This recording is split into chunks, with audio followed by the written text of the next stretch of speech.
इवी गाड़ी charging लागिथिबा electric board रे शॉर्ट सर्किट रु निया लागि जायतिबा संदेह करा जाउछि। घर भितरु बाहर को जिबा पई अन्य कोनोसी बाट न थिबारु से भितरे ही फसी जाइथिले पूरा परिवार। इवी गाड़ी चार्जिंग पई स्वतंत्र इलेक्ट्रिक बोर्ड रहिबार आवश्यक। एथिपई अपार्टमेंट रे स्वतंत्र चार्जिंग सॉकेट व्यवस्था रहिबा कथा। एसबु न करी केयरटेकर रहुतबा घर निकट रे एही चार्जिंग सॉकेट रहितला जेउथि पई एत्ते बड़ घटना घटिगला। अग्निशम बाहिनी निया को आयत्त करिथिबा बेले पुलिस मृतदेह को जब्त करी तदंत करुछि। समस्या हूँ ब्लैक मनी आठी सब रसुकदार लोक रोचे से मैंने इवी मन इच्छा चार्ज कर डिसिप्लिन मानु ना आम अपोज कला शुणुना आगे आप देखु करेन्ट मारू ना आप कैमेरा मारतु से पैनल बॉक्स को कैमेरा मारतु से देखो दुई दुईटा छोट ट्रांसफॉर्मर छोट 35 mm केबल लगी केमती से नौ कहला बेलू से पाठ कैपासिटी केते मु इलेक्ट्रिकल ये काम करी आज्ञा मु अपोज भी करती आज्ञा एमती हमनी से कहते 12टा फ्लैट को मेसेज गला समस्त सिक्यूरीटी दे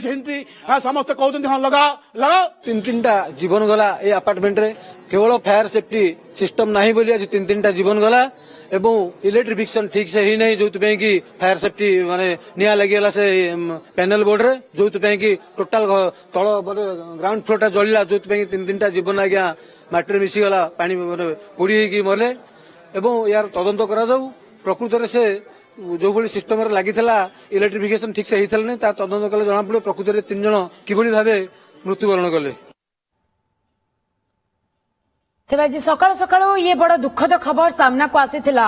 जे अकाल रे तीनोटी जीवन चली जाइछि जो मानकर की किछि भी दोष नथिला। अपार्टमेंट रे जो लोक माने रहितिले से लोक मानकु तो सुरक्षित उद्धार करा जाइछि किंतु जेउ 3 जनकर जीवन जाइछि एथि पई उत्तरदायी प्रकृति रे किए रहिबो कारण जेउ समय रे ईवी गाड़ी चार्जिंग होतला वर्तमान ये प्राथमिक स्तर रे सूचना मिलुछि जे ईवी गाड़ी रो हुए तो शॉर्ट सर्किट होइछि जेउथि पई ये अग्निकांड घटिछि एवं अग्निकांड रे तीनोटी जीवन दीप सबु दिन पई लिभि जाइछि।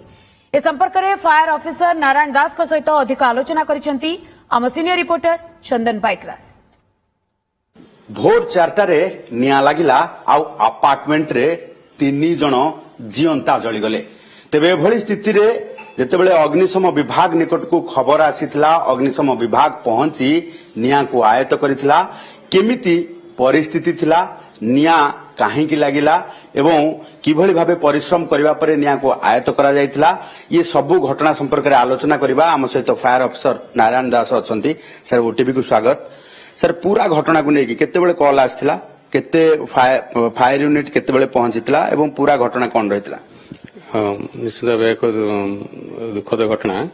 आमर भुवनेश्वर फायर स्टेशन को 4:41 आमर कॉल आसला कि बासंती विला रे अपार्टमेंट रे आमर निया लगी तुरंत आमर भुवनेश्वर फायर स्टेशन रो टीम सहित असिस्टेंट फायर ऑफिसर भुवनेश्वर भी जाइतिले संगे संगे देखागला जे से जो अपार्टमेंट तले जो स्टील फ्लोर रे एक केयरटेकर रूम थिला से कड़े रे सेठी आमर जो 2 जन केयरटेकर थिले एवं बाहर ग्रिल दिया हैथिला तो से जो साइड रे जो स्टेयरकेस कड़े जो पैनल बोर्ड रु निया लगी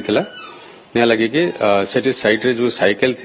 से जो रूम रो सामना रे साइकिल भी किसी थिला सेठु साइकिल को निया लगी जहाँफल धुआं रे से माने बाहर को आसी पार ना थिले जेहेतु ग्रिल टा बंद थिला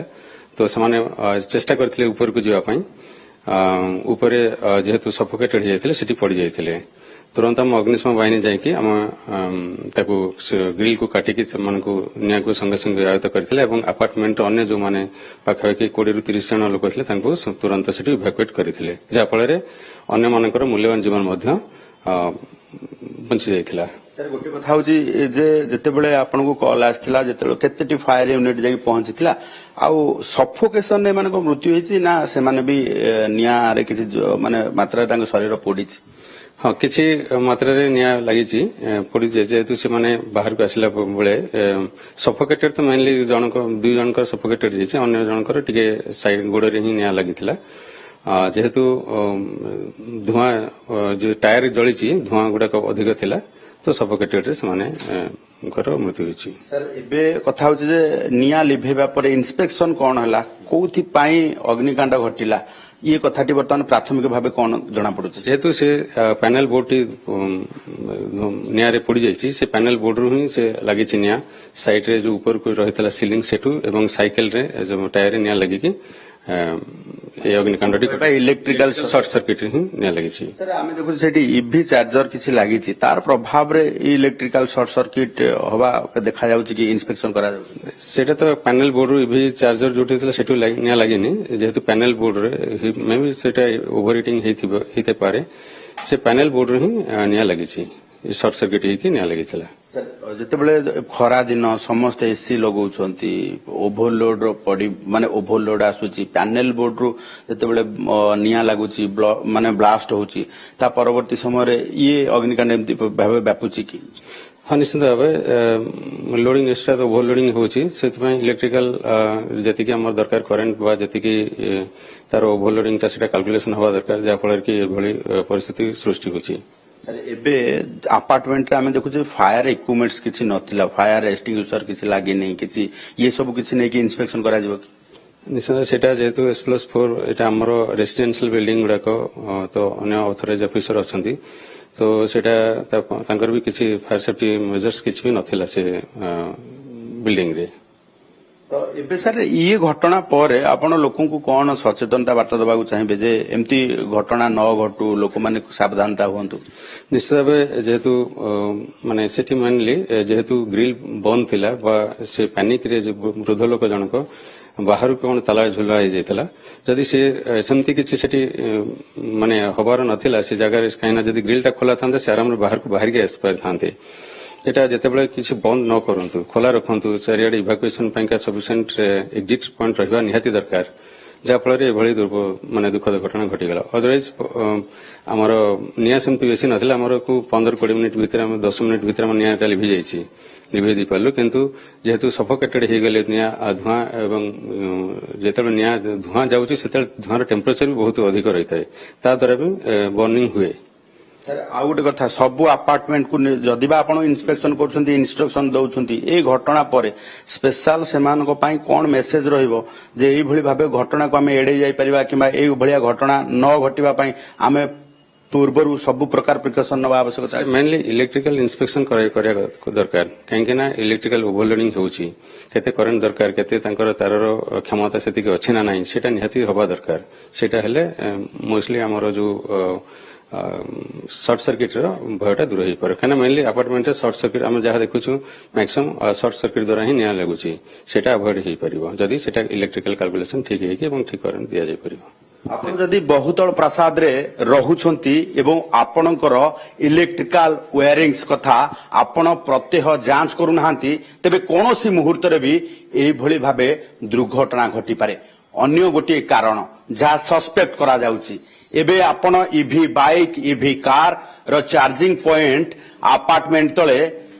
ତିଆରି କରୁଛନ୍ତି ଏବଂ ଚାର୍ଜିଂ କରୁଛନ୍ତି, କିନ୍ତୁ ଆପଣଙ୍କୁ ଜଣା ନାହିଁ ଯେ ଆପଣଙ୍କ ଆପାର୍ଟମେଣ୍ଟକୁ ପାୱାର ସପ୍ଲାଇର ଯୋଉ ମେନ୍ କେବୁଲ ରହିଛି ସେଥିରେ ଓଭରଲୋଡ ପଡୁଛି ନା ନାହିଁ, ସେ ୱେୟାରିଂସ ଇଏ ଲୋଡ ସମ୍ଭାଳି ପାରିବ ନା ନାହିଁ, ଯେଉଁଥିପାଇଁ ହୁଏତ ଏଭଳି ଭାବେ ଇଲେକ୍ଟ୍ରିକାଲ ସର୍ଟ ସର୍କିଟ ହେଇ ଅଗ୍ନିକାଣ୍ଡ ଘଟିବାର ସମ୍ଭାବନା ରହିଛି। ଏବଂ ଲକ୍ଷ୍ମୀ ସାଗର ଭଳି ଏମିତି ଘଟଣା ଆପଣଙ୍କୁ ଦୁଃଖ ଦେବାର ମଧ୍ୟ ସମ୍ଭାବନାକୁ ଏଡାଇ ଯାଇ ନପାରେ। ଭୁବନେଶ୍ୱରୀ କ୍ୟାମେରା ପର୍ସନ ବିଷ୍ଣୁଙ୍କ ସହ ଚନ୍ଦନ ପାଇକ ରାୟ, OTV।